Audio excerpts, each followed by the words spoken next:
flew a flag over the allotment. It was a drawing of your face and your smile. I pledge allegiance to the transitory, to the happy moments we enjoyed here for a while. I flew a flag, no power or dominion. I flew a flag, no crown or currency. A symbol of the true but temporary, the tiny principality of you and me.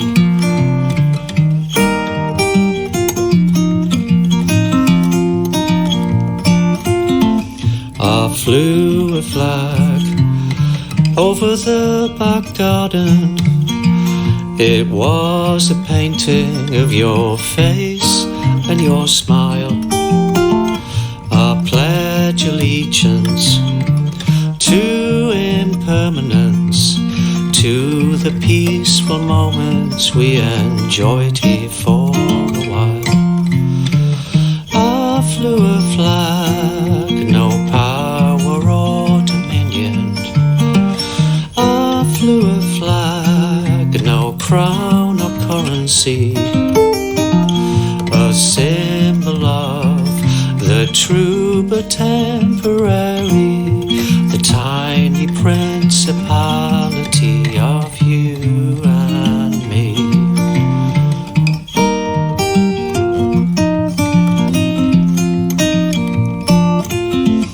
I flew a flag halfway up a lamppost.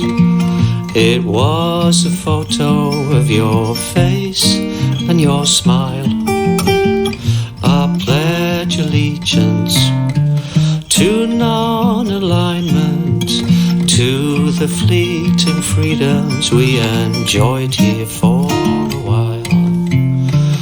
I flew a flag, no power or dominion. I flew a flag, no oath of loyalty. A symbol of the true but temporary, the tiny principality of you and me.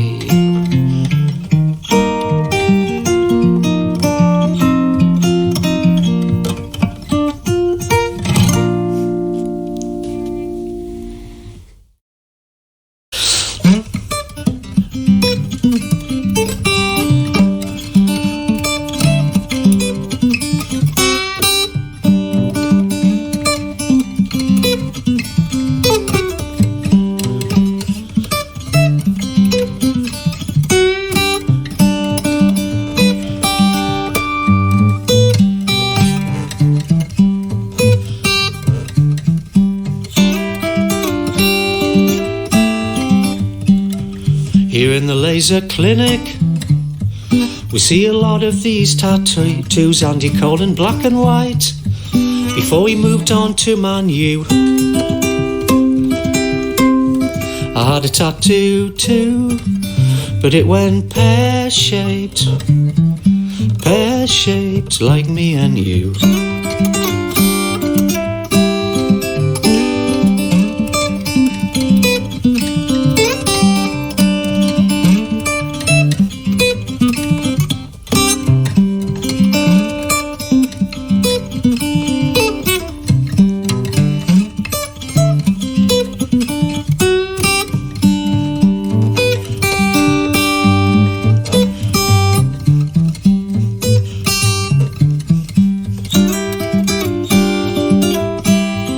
What a lovely dream, someone staying on your team for more than a season without looking for a transfer deal. I was on a team, but it went pear-shaped, pear-shaped like me and you.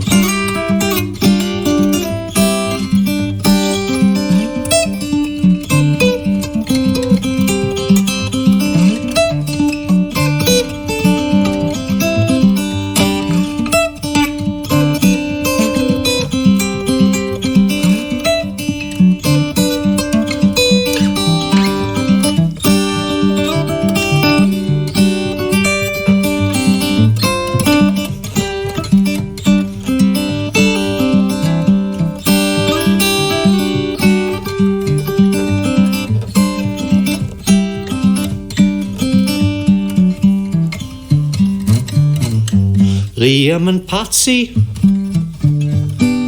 Noel and Meg Matthews had a lovely dream, and the lovely dream came true. Then it assumed a familiar shape, like my career, like your degree, like my haircut, like your diet, like the Gateshead flyover, like that tattoo, like me and you.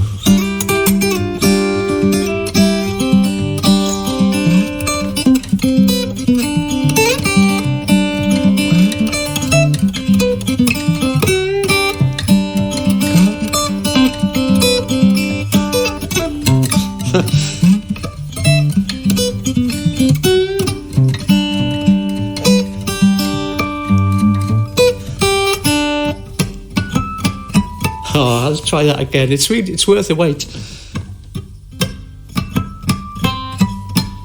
There you. It wasn't worth the wait.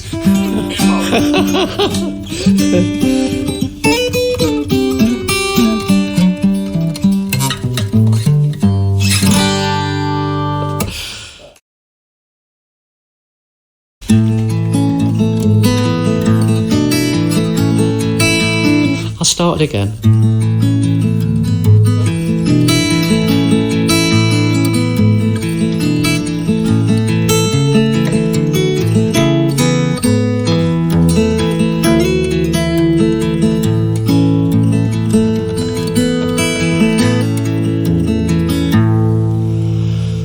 The first year I decided not to send a Christmas card. First year you sent one to me. Now what's the chances of that happening? Serendipity.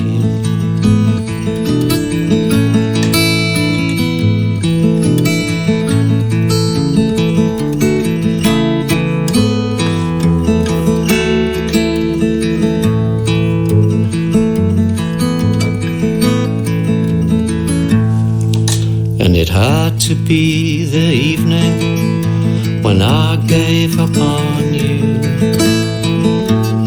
You decide to ring out of the blue. Now what's the chances of that happening?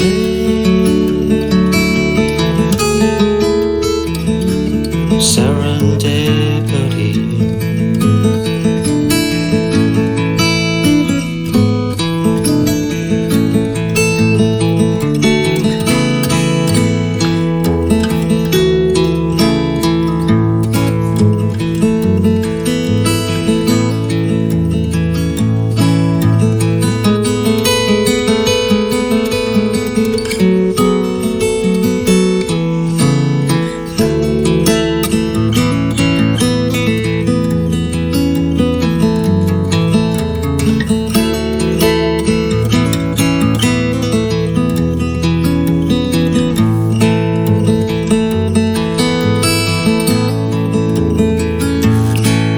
At exactly the same moment that I stopped loving you, you finally got round to loving me. Now what's the chances of that happening?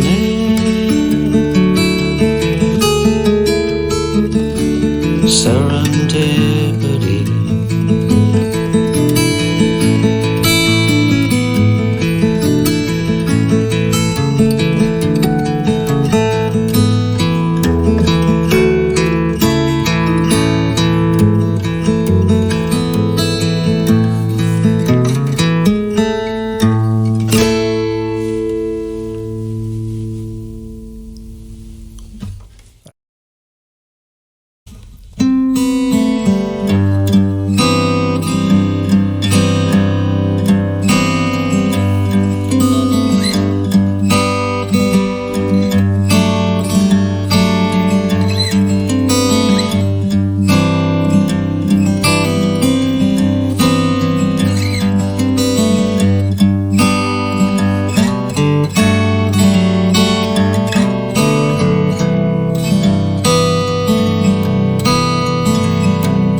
mountains nearly claimed another life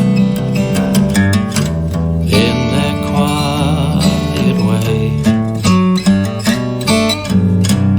The volunteers were searching through the night, carried you down today. It's not my job to try and understand why people do what they do. Your need to put yourself at risk, their need to rescue you, rescue you.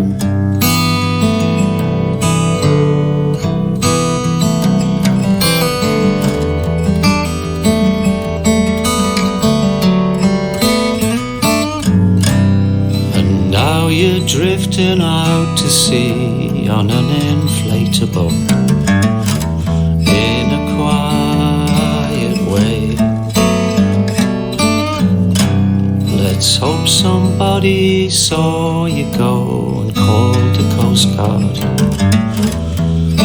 to this secluded bay. Of course I'm always trying to understand why people do what they do. Your need to put yourself at risk, my need to rescue you, rescue you.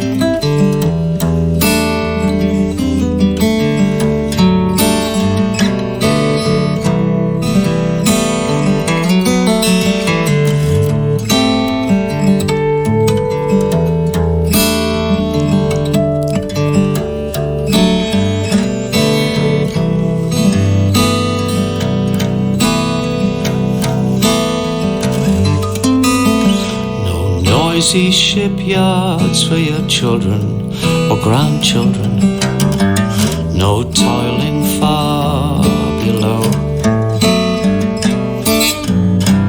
Instead they put themselves in peril everywhere they go. You're leaning back against some Balearic balcony after all the tablets you got through,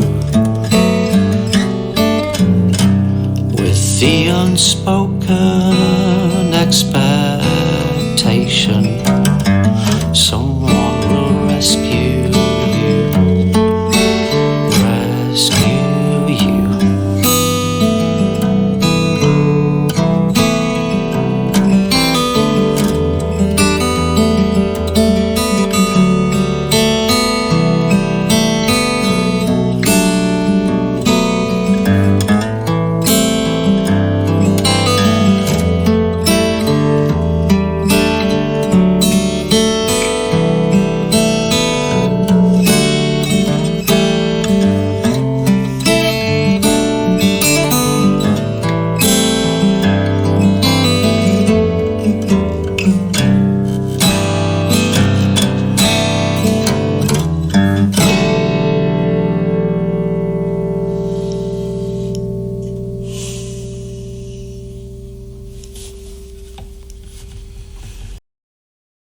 Can I do an intro for this one? Is of course you can, yeah. I mean, it'd be better than my intro, so yeah, go ahead, tell us about it. Well, please do. Hello, Nev. How are you? Nice to see you. This is an old, it's 25 years old, this song, and I'm putting the album out again this year, 25th anniversary thing, you know, because it went nowhere last time.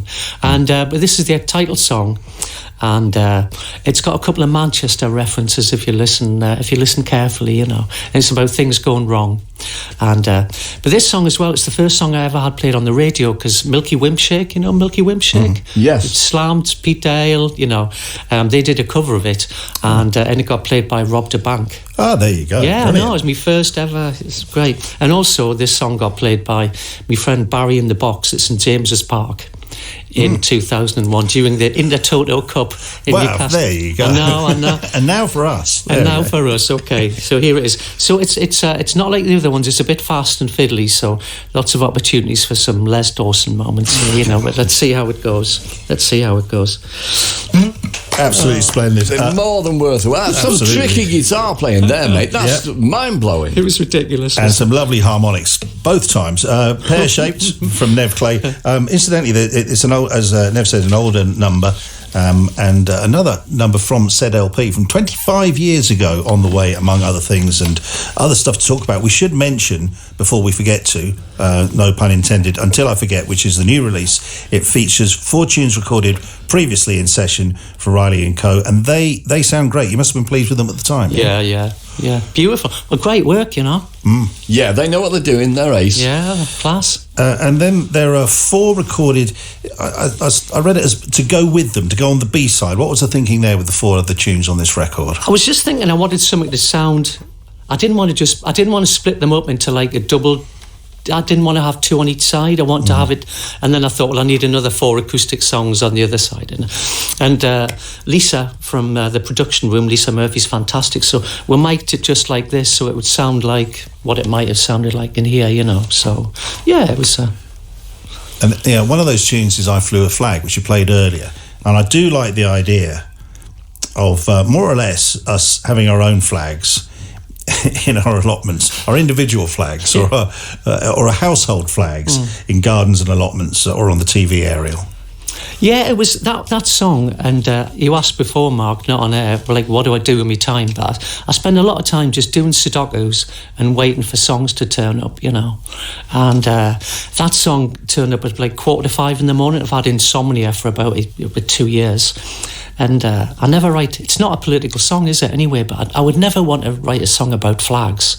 But that just turned up. But it's a love song, isn't it? Really, so it's about someone else and sort of. It's misleading, the title in the best possible way. But it's strange, isn't it? Because I mean, I'm waking up at the moment. I won't go into it all, but I mean, I wake up between 5 and 6 in the morning, and I find that I can be most creative just as the sun's coming up in summer. It's a strange, it's a beautiful part of the day, which I've sadly seen very little of over my 65 years, but I'm catching up now a little bit. Right, excellent. I'll tell you what, we've just had a text in from a listener. Fantastic guest you've got on tonight, mate. UK's greatest songwriter. Hope you have fun, Richard Dawson. Oh, wow. So there you go.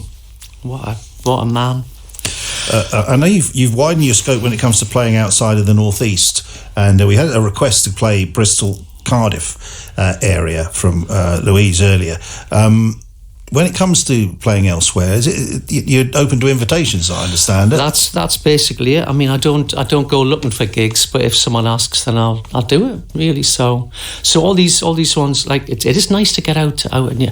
It's not nice. I love Newcastle, you know. Newcastle. I'll be happy to play Newcastle Sunderland for the rest of my life, you know. But if I get asked to play in Bognor Regis, and I did play in. It was so lovely. It's so good. And then Dublin, then Tadcaster. I mean, I do need. This comes with some kind of a caveat and I think I mentioned this last time you played. But the first time I saw you was opening for Richard Dawson, and we were having some food beforehand, and he said, "We need to go and see Nev Clay." I said, "Yeah, absolutely. You love him. I know that. So we've got to go." And he said he might only do 3 songs. I said, "Oh, right, the all long songs." He said, "No, he talks a lot."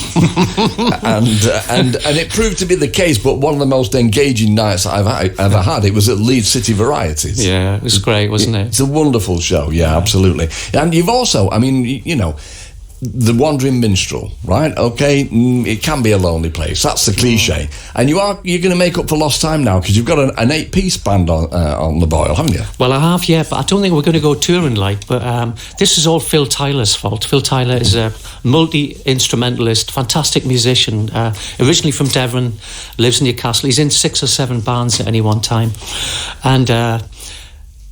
And And he said, Nev, why don't you just get a band together and do a gig, you know? So I'm like, I don't want to, I can't be arsed. It's grim being in a band, isn't it? And having to practice and stuff like that. So anyway, he twisted my arm. So, but then I asked Richard first, Richard, would you be in a band? Do you fancy getting a... He said yes, Sally...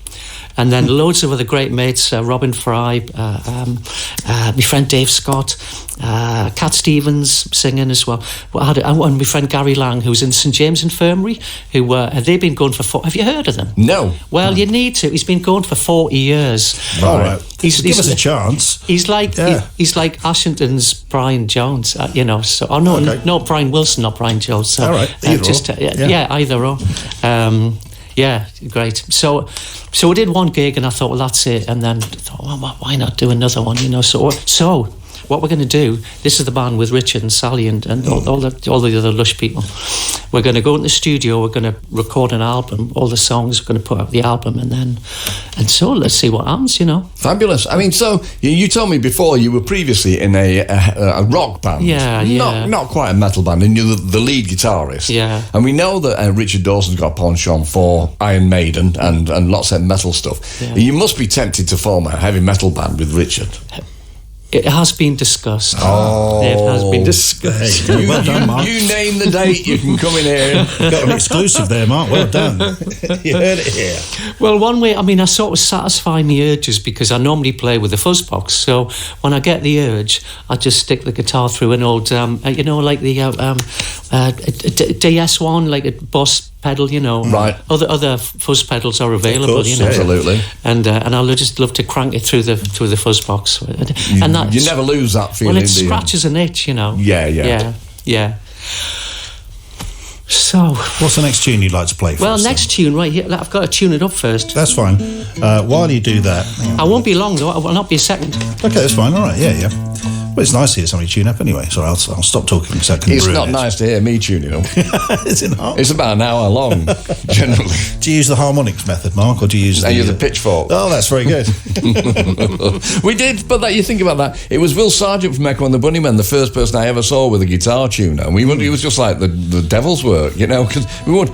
And then, you know, but then he was in the back of a van with a guitar tuner. It's like, oh, my world just changed. Anyway, sorry, Nev. Thank you.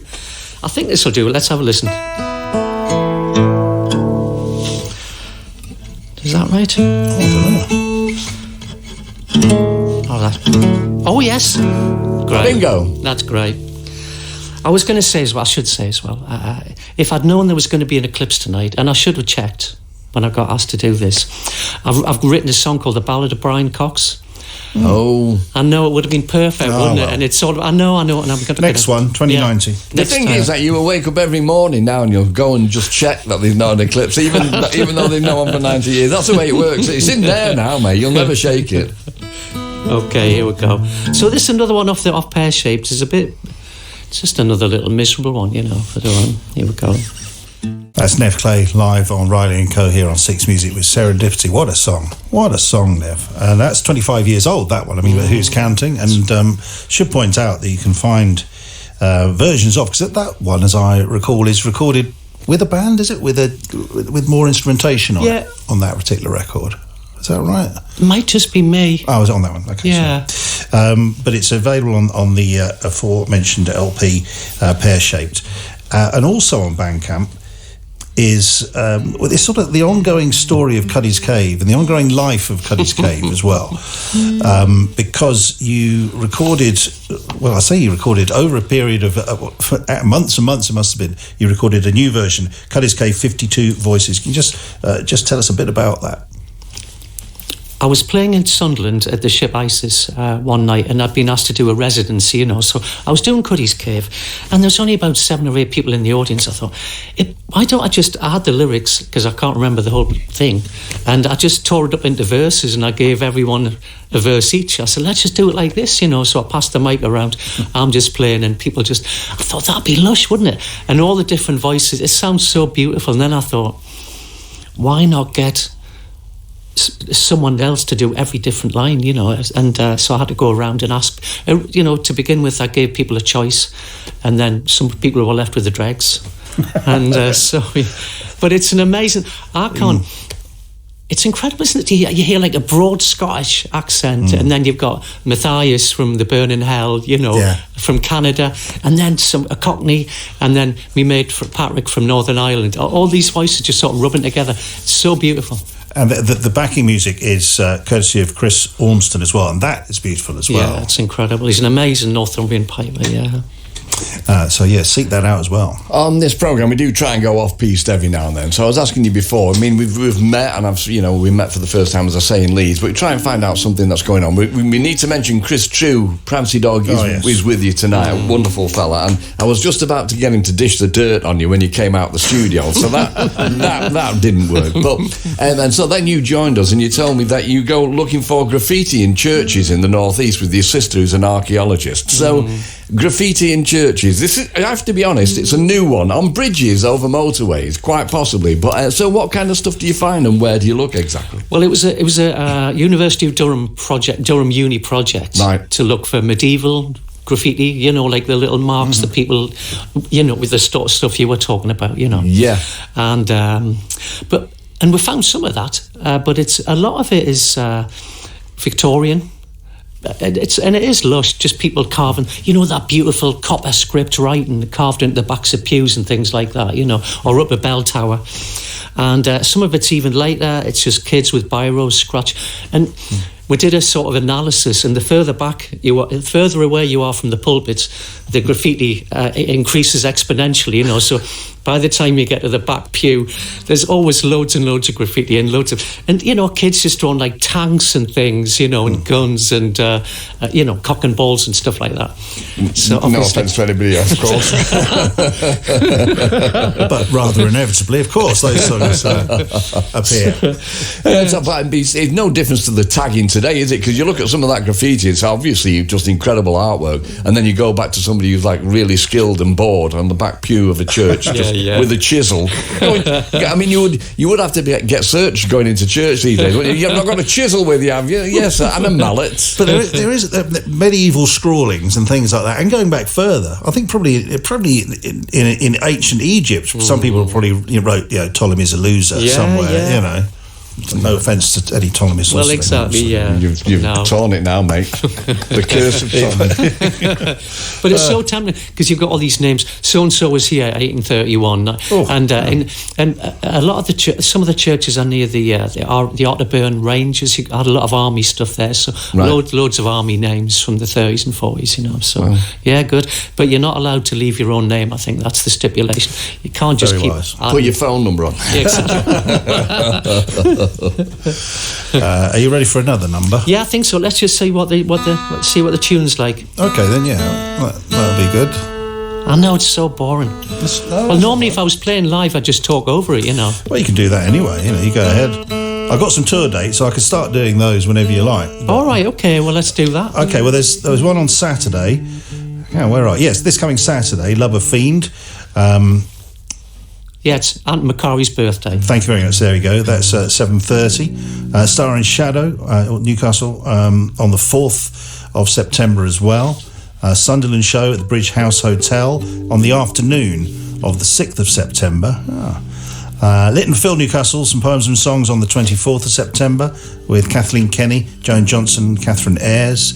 And then we should mention we should mention all of them. Well, on 3rd of October, last week's session guest Ella Namos at Low 4 Studios, Deansgate Mews in Manchester. That's a very good twofer, if you don't mind me saying so. The two of you playing. Wow. Absolutely extraordinary. 16th, with Wesley Gonzalez, talking of great twofers. That's at the Red Sun Moon above the Haggerston in Dalston, London. Once again, as Nev is getting about the place, so to speak. And then there's another show with Wesley at the Railway Club, Seven Dials, Brighton, on the 17th of October. A few more after that, but we'll get to them after. What do you want to play next? Yeah, this is called The Rescuers, so it's another one that turned up as sort of insomnia thing, This tuning for the guitarist, it's a drop B. I've dropped a few B's in my time, you can probably imagine. So this one I'm going to do it as a single, right? And then I said to Catherine Williams, would you do a version of this with me? So Kath's me and Kath are doing a version where me and Catherine singing harmonies. And I said to Richard, would you and Sally fancy doing it? So they're going to do a version as well. Brilliant. It's going to be like a super single, you know. Yeah, so I put it out for charity, looking for one other person to sing on it. And Brian Johnson, ACDC. Yeah, exactly. I'm only trying to help, Nev. Let's see. I'll bear them in mind. Here we go. That's Nev Clay and the Rescuers. When can we have that as a single? Do you reckon? When is that? That version itself is devastatingly beautiful, but we look forward to the single release as well whenever you're ready. ASAP. Thank you. Continuing those gigs then on the 4th of November, as you're discussing, the full band play at the Live Theatre in Newcastle, so you'll be ready and raring to go for that particular one. And then on the 7th, Miserable Les at is it Gilsand? Sorry, beg your pardon. Gilsand Village Hall. Beg your pardon. Miserable Les, what a great name. Fantastic. And the Victoria Dalston on the 10th of December as well as another show where you can catch Nev Clay play live. And the aforementioned Until I Forget is out now, available on vinyl, limited vinyl press, and also digitally via Bandcamp. I think we're done, aren't we? It was fabulous, Nev, as always. Thanks very much. Just the one in the 10th of December, that's me and Matthias Com. Oh, so it is, yes. Burning Hell is like a double header. Oh, wow, you know? that would be fabulous. That's at the Victoria Dalston, 10th of December, Matthias Com. And Nev. Thanks, Nev. Thank you very much.